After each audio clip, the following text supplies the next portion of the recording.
This is a countdown of the most powerful testimonies we've heard so far in the Diddy trial.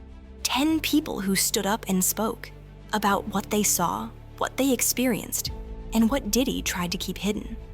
Let's count down from 10 to 1. 10. Frederick Zemmer.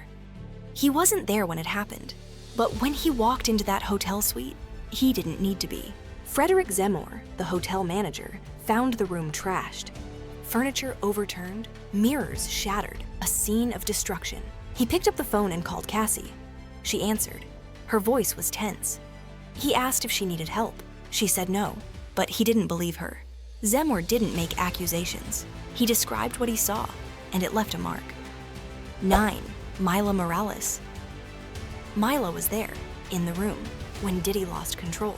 She's a celebrity makeup artist, used to dealing with egos. But that night, she saw more than ego. She saw rage. She heard him screaming at Cassie, and she ran. Cassie stayed behind. Later, she said Cassie's face was pure fear. You don't forget something like that. 8. Regina Ventura. Cassie's mother didn't witness one specific event. She witnessed the change. Phone calls where her daughter sounded broken. A growing sense of fear. A night when Cassie cried and said she thought she was going to die. Regina told the court how Diddy isolated her daughter, how Cassie lost herself, how she feared for her life and her freedom. Sometimes the loudest evidence comes from the people who were never supposed to speak. 7. Dr. Dawn Hughes. Dr. Hughes wasn't there for the violence. She was there to explain it. As a forensic psychologist, she's seen patterns before. This one was familiar. She described how abusers manipulate, isolate, and break down their victims. How trauma works.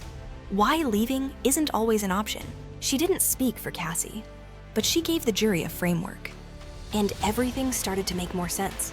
6. Special Agent Gerard Gannon. When Homeland Security raided Diddy's homes, they weren't just looking for rumors. They were looking for evidence. And they found it. Hard drives, video recordings, cash, weapons. Some of the footage was so explicit, the court had to decide if the jury should even see it. They did. And it changed the atmosphere in the room.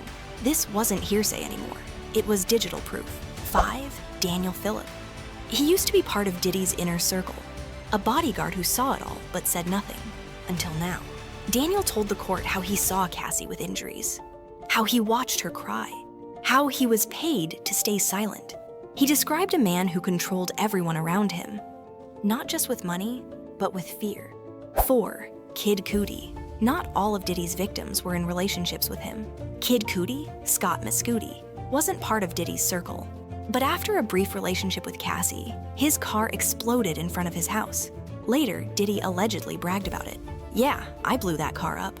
No one was hurt, but the message was clear. 3. George Kaplan. George wasn't famous. He worked behind the scenes, which made what he said even more disturbing.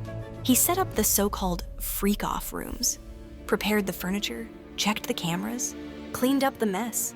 He said women would leave those rooms in tears, that he started drinking just to cope with what he saw. He didn't describe one bad night. He described a system.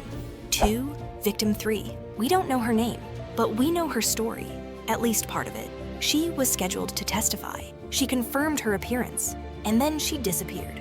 No contact, no explanation. She'd been in a safe house. Now no one knows where she is. Some say she backed out. Others think she was pressured. But the timing? Suspicious at best. What she was about to say, we may never know. And that silence is its own kind of testimony. 1. Cassie Ventura.